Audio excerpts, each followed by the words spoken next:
Hi guys, I've been out here today doing some target practice with the Slingshots, and I thought I'd do a video really just to answer a couple of questions, and obviously a lot of questions I get on YouTube about slingshot hunting.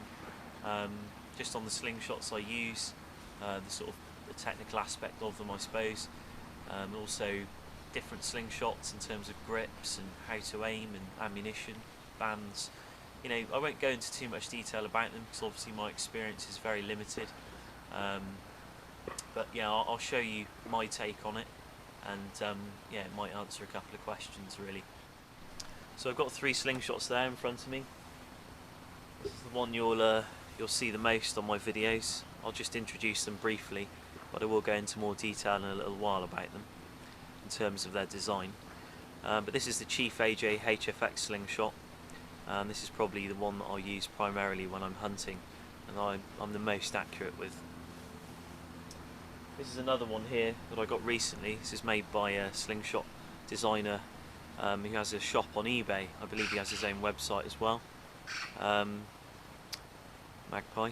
His name's Martin Hurd, and this is the HH2. Really beautifully finished slingshot. It's got a true oil finish, very robust. You can see there you've got holes drilled through the top of the fork, so you can use tubes or flats basically. And you just put some ball bearings inside the tube, and it obviously stops the bands coming out. But it's a really nice design. I've wanted something more traditional and more lightweight for backpacking, because obviously that one's a little bulky and it does have some weight to it. So yeah, really like this one, and I'm getting a lot better in terms of accuracy as well. This one here is made by a friend of mine on YouTube. His name's Lewis, and this is actually a really good slingshot, very compact and great for just wrapping up, putting in your pocket and going for a walk. But this is called the Little Forker, and Lewis's channel is called Wandering Gibbon. He does a lot of slingshot shooting and lots of hunting. It's definitely worth checking his channel out. It's really he's quite a seasoned outdoorsman, and he's got quite a lot of knowledgeable information on his channel. Yeah, I've tanked it up with some pretty heavy bands actually, although it can be designed mainly to use with flats. I've drilled some holes in and adopted the same sort of fashion as the HH2, but unlike the HH2, you actually wrap that round like so and fire it that way, so you wouldn't want to use it like that, or else the bands would probably just crash into the frame of the slingshot. So you'd wrap it round and then do a little flick at the end. But this is a pretty powerful slingshot, and yeah, I find it very accurate actually. So this is the first slingshot I'll show you, and this is the HFX slingshot. This is the one I use primarily, and yeah, it's usually marketed as like a survival sort of bug out style slingshot where you can launch arrows and rocks, and I think there's like a fishing reel attachment. You can sort of take fish with them and then reel the fish in. So it's kind of like one of these extreme slingshots, but I like the design of it. I like the frame. I used to, when I first bought it, interestingly enough, I used to hold it like this, finger and thumb support, and I didn't have this wrist brace. I just had it like that, much like the other counterpart slingshot, the quick point, and like that obviously is quite an efficient way of using a slingshot. But what I found was this frame here was aluminium, and I've got the original one.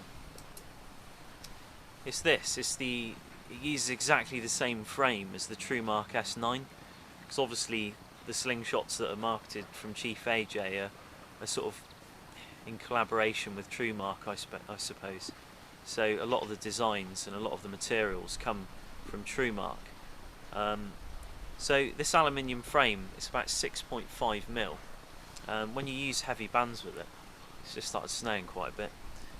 When you use heavy bands with it, what you'll find is by placing your thumb here and then drawing back the band, this frame here will gradually bend. And what was happening with mine, I didn't notice until I sort of got home and I looked at it and I thought, wow, like what happened there? Did I drop it? But actually it was where I'd had my thumb here, and using such a heavy band set, I think I was using Thera Black at the time. It was just gradually bending forward, and eventually I had fracture marks at this join here, and I decided that it just wasn't up to the job. So I bought a replacement frame, which was this one, and I just bought a TrueMark S9.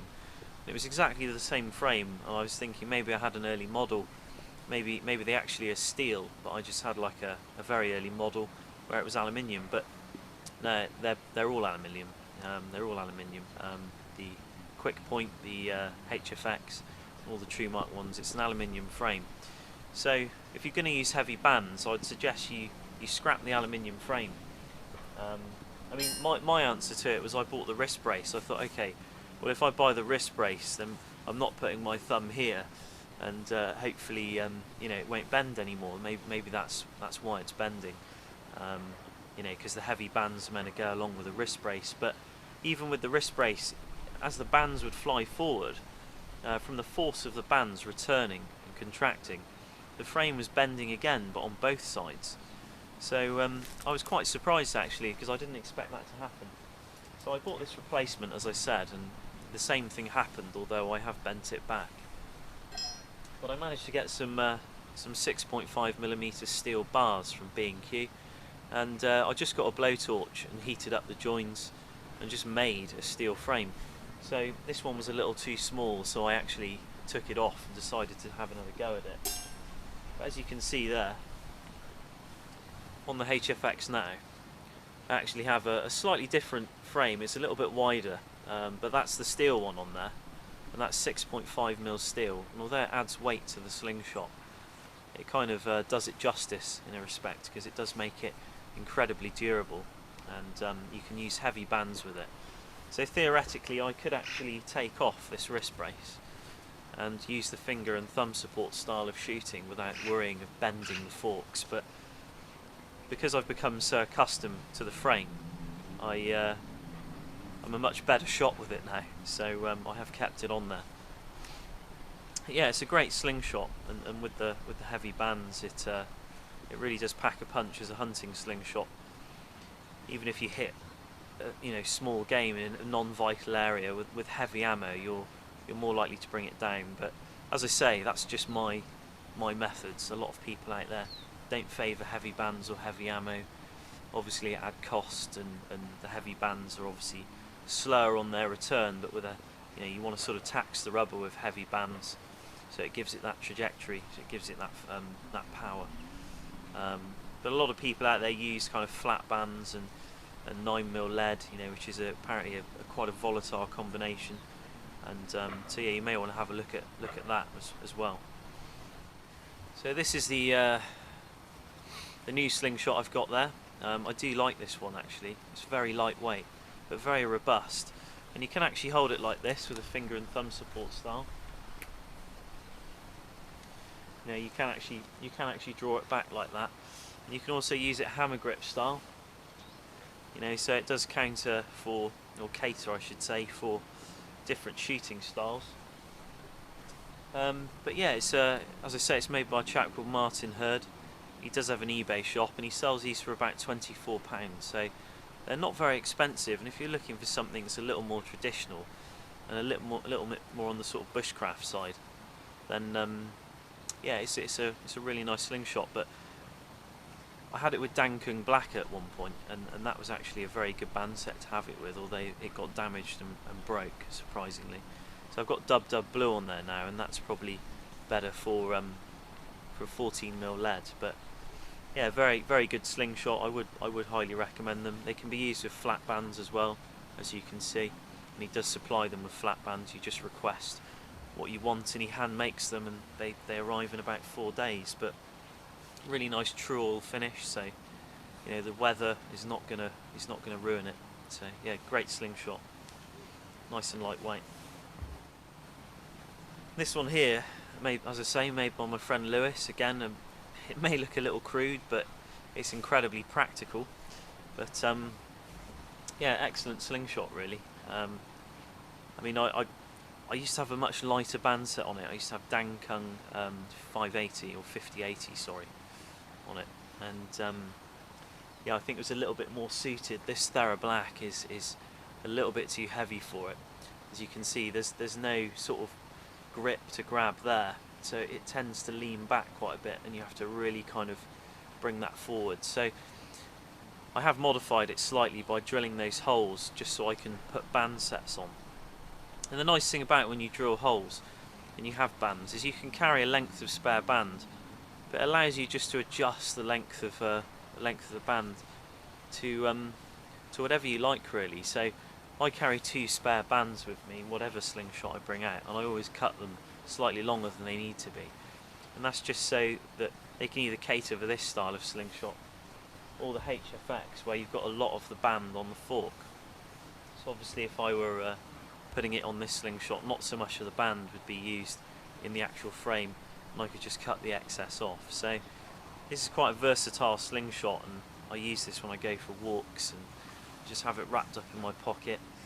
I probably will put Dankung 5080 back on it, and probably use sort of 12mm lead with that, which I found to be a good combination.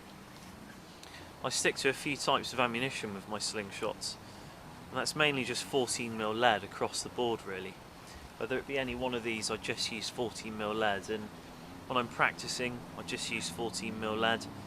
I use the same kind of ammunition all the time, whether I be hunting, whether I be practicing, mainly just because I've found that if I use a variety I start to get developing consistencies, because there's a certain degree of drop as you fire the shot, and that drop, obviously that trajectory of the ball, its weight, its size, all sort of change that dynamic. So just sticking to 14mm lead has really improved my shooting personally. I do recover the ammunition, fortunately, unless it's hunting. It's always a bit tricky to recover ammo when you're hunting, because some of the shots you take, the lead ball will disappear into the brush. But if I hang a towel up on a bit of paracord or my scarf, I usually put targets in front of that, and I just take shots at it, and the lead drops down. So it doesn't mean I'm sort of polluting the environment, launching lead balls all over the place. You do have to recover as much of it as possible. So yeah, I stick to 14mm lead. I do have some special ammunition as well that I've been playing around with, and that's these steel balls. I mean, that's 18 and 20mm steel, and that really is only for use out of a HFX slingshot, because these bands are so enormously heavy that you really need heavy ammunition to tax that rubber, so it builds up that momentum and builds up that power. If you're just firing a 12mm steel ball or a 9mm steel ball out of dub plum, it's just not really going to be very efficient whatsoever. I mean, the common misconception is that really powerful bands mean really high velocity, really powerful shots, but it really doesn't quite work that way. You really want to match up the weight of the shot with the weight of the band. So very heavy tubes, very heavy ammunition, very light tubes, maybe like a single lightweight flat band that's going to retract very quickly. Very light steel ball, and it'll be incredibly fast and have a very flat trajectory. So if you're going to use heavy bands, heavy ammo is the way to go. If you're going to use light, fast retracting bands, you want a lighter ammo. So holding the slingshot is really going to be down to personal preference, and also the type of slingshot you've got obviously will affect the way you hold it. For me, it's 45 degrees. That's pretty much the way it goes for me. I like drawing at 45 degrees. I've tried 90. I don't really get on too well with 90, so when I draw, I always just bring pouch to anchor point, and the anchor point is basically the position in which you bring the pouch back to. You always want to bring the pouch back to that point. The more you replicate the same picture, the more accuracy the more consistency you'll have with your accuracy. So for me, it's usually all in one movement. Just bring pouch up, bring the slingshot out to the aiming position, and yeah, and that's pretty much the way it goes for me. And the target is usually over this side of me like that. If I need to turn or something because I've seen a squirrel or whatever, I usually just rotate the back foot and just always draw the slingshot across my chest essentially. But in terms of aiming, I use an aiming style called intuitive or instinctive aiming, and if I try and explain that a bit, everybody has sort of like spatial awareness, and if you just stand in a position and you see something and you point at it, if you actually look down your arm, you'll see that your finger is pretty much pointing right at what you're looking at, and everybody has that sense, well most people do anyway, where you see something like a beer can lying on the ground, you point at it, if you look down your arm, you're literally pointing right at it, and that's pretty much what intuitive shooting is.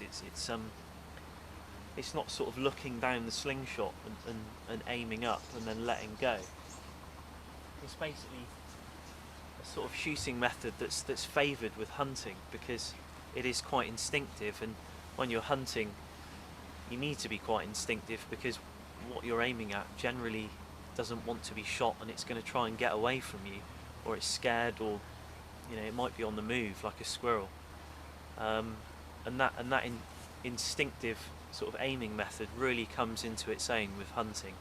You're just walking along, you spot something, you draw, you don't look at the slingshot, you're just looking at the target, but in one motion you bring the pouch back to the anchor point, and you just bring your arm straight out, and most of the time I'd find that my accuracy is very good when I use that method. It's when I start thinking too much about what I'm doing that I start to become inaccurate. It's a bit like shooting clay pigeons. Like, you launch the clay up in the air, if you try and aim, you generally start to miss, but the more instinctual something is, the quicker it is, and the more the more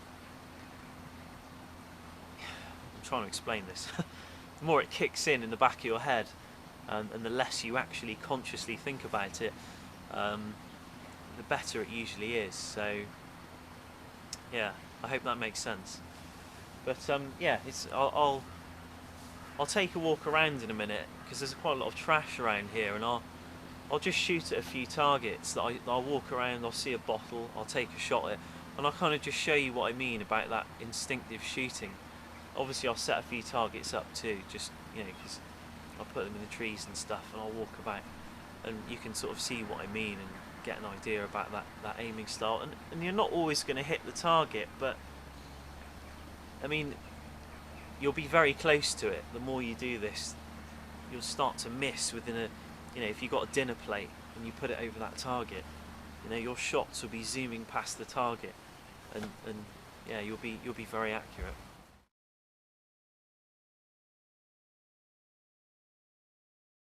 I'll try and sum a few of these things up, just to kind of bring a bit of clarity, or bring it all together. So in terms of the slingshot itself, I mean, you're really going to have to kind of find your own feet with your comfort in terms of what you want to hold in your hand. Everybody will try and sell you something different, and I should think that just buy something inexpensive and play around with a few different frames, make your own, and and see what works for you, and go out and use it. And the more you use it, the more you'll just find your feet with the whole thing, the more you'll get to know the slingshot, you'll get to know the type of ammunition you use, how it performs, how the bands perform, and the whole picture, the whole jigsaw will just start to come together, and that's all it is really. It's just practice. So as I say, for me it's 45 degrees, and I bring it to the back of my ear there.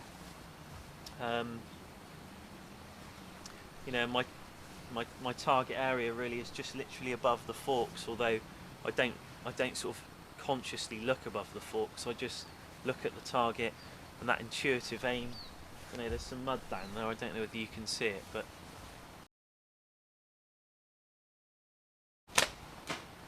so the shot literally tailed just above the mud.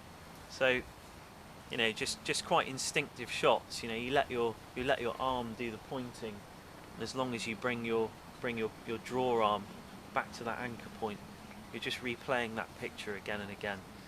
So yeah, just practice. But like I say, I'll go for a walk, and there's loads of trash all around here where people have just left cans and stuff. So I'll take a few practice shots. I'll just go for a walk and see something, take a shot, and yeah, you can sort of get a better idea of what that sort of intuitive shooting is all about.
I hope this video's helped some of you guys out with regards to a couple of the methods I use, and a few of the questions that you've had on various posts on some of the hunting videos. If I was going to give any advice, I'd probably just say that you know, this is just my take really on slingshot hunting and the way I do it. It's not necessarily the right way for you, but yeah, it's good. Just get out there and get yourself a slingshot and practice. Really, that's the best thing you can do. It's definitely the best thing you can do. I mean, there's a lot of inexpensive models out there, and you know, you can just pick one up for sort of £7 or £8 and go out and just play around with it and see what you reckon. And if it doesn't suit you, maybe try another one, make your own. You know, and don't get sort of caught up with this sort of craze on really heavy bands and big ammo. I know I use heavy bands and large ammo, but that's just my preferred style of hunting really. I like, I've become accurate enough that I like to use heavy ammo, so if I hit something in a non-vital area, I know I'll bring it down, and I can go and sort it out as quick as I can. So it's not necessarily the right way to go. Again, it's just my take on things. So yeah, I hope you liked the video and got an idea of how intuitive shooting can sort of come into its own. It's really about just instinct and not thinking too much about what you're doing, or you know, your brain can go crazy when you're about to take a shot if you're thinking too much about it. You know, calculating all kinds of things. You're looking at the slingshot, you're looking at a target, suddenly all these things are popping into your brain. Just try not to do that. And I know it's difficult to say, I mean, I still do it, but just, yeah, you know when a shot will feel right. When you take that shot and you hit that target, you'll know why it worked, and you'll barely be able to remember actually what you did when you took the shot. That's generally the way it goes with instinctual shooting. I find anyway, even with using a shotgun, like, it'll all just be spur of the moment, and you suddenly think, oh, I've got it, and you try and replay that image back in your mind of what actually happened and how you actually took that shot, and you won't really be able to picture it too well. So, but anyway, my face is getting cold, and I need to get out of here. So, hope you like the video, and yeah, thanks again, and thank you to all my subscribers and everybody out there. I really appreciate it, and yeah, take care, guys.